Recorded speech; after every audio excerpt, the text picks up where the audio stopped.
في حاجات بقى كده ما ينفعش يهل علينا شهر رمضان من غير ما نحضرها، خصوصا بقى الوصفة بتاعة النهاردة. زي ما انتوا شايفين كده احنا هنشوح التين في السمنة البلدي.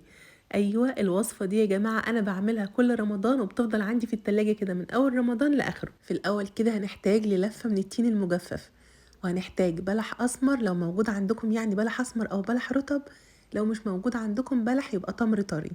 هنحتاج كمان حوالي كيلو الا ربع من التمر الطري او البلح الاسمر.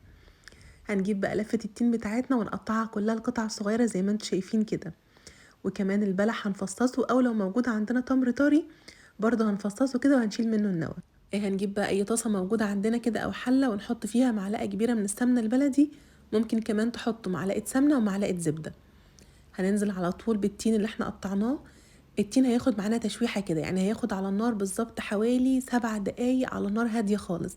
اهم حاجة ما تعلوش النار علشان التين ما يتلسعش معاكم.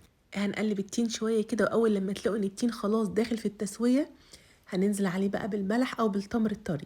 برضه هندي للبلح تشويحة كده مع التين على نار هادية لحد برضه لما تلاقوا ان البلح خلاص دخل في التسوية كده. كده خلاص هنشيلهم من على النار.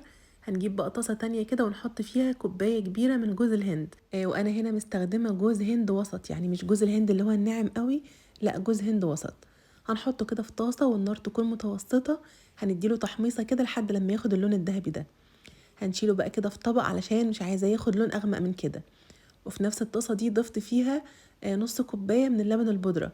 لو مش موجود عندكم لبن بودرة زودوا في كمية جوز الهند شوية، يعني خلوها كوباية ونص من جوز الهند. يعني احنا ممكن نستغنى عن اللبن البودرة. برضو هنحمص لبن البودرة بالشكل اللي انتوا شايفينه ده لحد لما ياخد لون ذهبي. هنضيف بقى هنا جوز الهند على اللبن البودرة، وزودت معاهم كمان معلقة صغيرة من القرفة.